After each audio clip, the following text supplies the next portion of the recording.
The border between the United States and Canada is the world's longest, but for most, it's just a line on a map. It's about families, small towns, and a deep, often unspoken friendship. Our partnership is woven into daily life, goods, people, and cultures, crossing with ease. Yet, this bond is tested not by grand events, but by local issues that hit home. What happens when that trust is suddenly broken? A recent crisis over a northern highway has put this question to the test. A local decision spiraled into an international incident, shaking the foundation of our relationship. This isn't a story of armies or spies, but of a highway, a toll, and the trust between two nations. The Alaska highway crisis is a powerful reminder. Even the strongest friendships need care and communication. It shows how a single action can have far-reaching, unintended consequences. Both Washington and Ottawa have been forced to re-examine their assumptions. Citizens and businesses now face a hard truth. Our prosperity and security depend on cooperation, not assumption. The story of this toll is about the future of our partnership. The road ahead is uncertain, and the stakes are higher than ever. The Alaska Highway is more than a road. It's a symbol of what the US and Canada can achieve together. Built during World War II, it was a lifeline for Alaska, connecting it to the rest of the continent. The US Army Corps of Engineers, with Canada's blessing, carved a path through some of the world's toughest terrain. In less than 9 months, thousands of Americans and Canadians built over 1,500 meters of road. After the war, the highway was handed to Canada, but its use remained a shared promise. For decades, it was a corridor of friendship and commerce, vital for Alaskans and Canadians alike. Everything from groceries to medical supplies traveled this route. Its smooth operation was an unwritten contract between our nations. The highway was a symbol of a border that connects, not divides. That's why the recent events were so shocking. The road was more than pavement. It was a pact, a promise kept for generations. Alaskans saw it as their guaranteed link to the world. The idea of restricted or expensive access felt like a betrayal. The spirit of cooperation that defined the highway was suddenly in question. The road built to defend a continent was about to become a source of conflict. The crisis erupted when British Columbia suddenly imposed a steep toll on US commercial trucks using the Alaska Highway. The fee, $1,200 per round trip, shocked the transportation industry and governments alike. There was no warning, no consultation, just a unilateral decision. The premier cited crumbling infrastructure and argued BC taxpayers couldn't bear the cost alone. Over 70% of heavy truck traffic served Alaska, yet the US contributed nothing directly to upkeep. The toll revenue, he claimed, would fund repairs. But by targeting only US trucks, the move felt less like a user fee and more like a discriminatory tax. It ignored decades of cooperation and the highway's symbolic importance. The lack of consultation with the US or Alaska was seen as a deep sign of disrespect. What BC saw as a practical fix, Alaskans saw as a hostile act that broke a long-standing pact. The decision failed to recognize the highway as a shared asset. The fallout was immediate and intense. A local budget move had become an international flashpoint. Spirit of partnership was suddenly at risk. Alaska felt the impact. Instantly, the state relies on the highway for nearly everything. Food supplies, construction materials, trucking companies scrambled. Drivers faced surprise tolls, and the supply chain was thrown into chaos. Costs soared.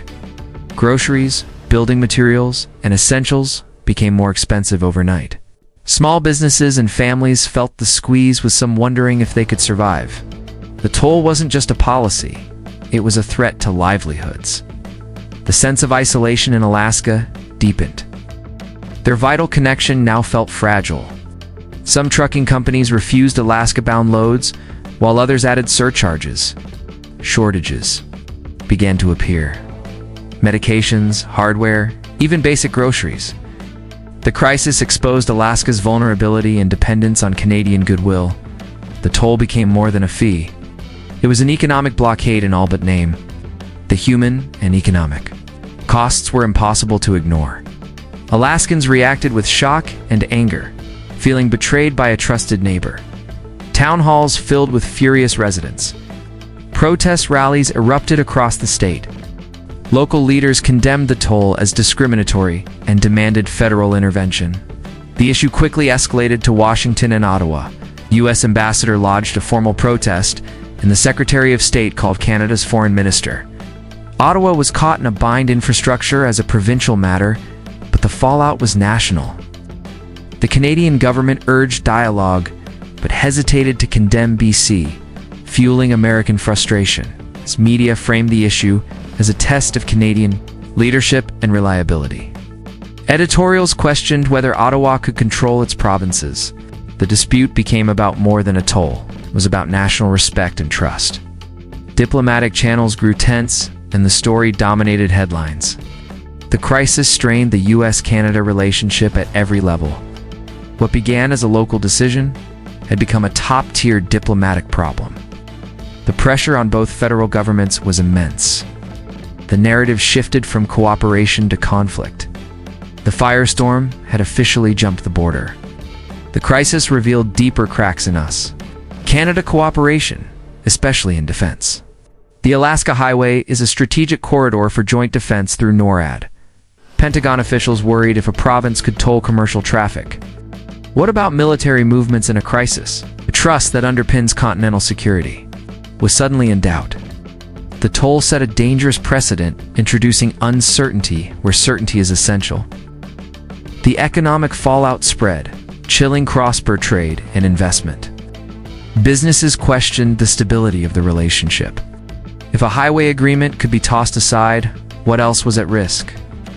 Some U.S. lawmakers called for retaliatory tariffs, threatening a wider trade war.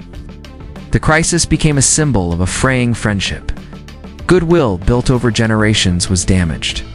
Canadians were seen as unreliable by some Americans. Americans as demanding by some Canadians. The toll gate became a metaphor for a more transactional, less trusting relationship. The invisible border of friendship was suddenly very real. As tensions rose, both sides realized a solution required more than threats or blame.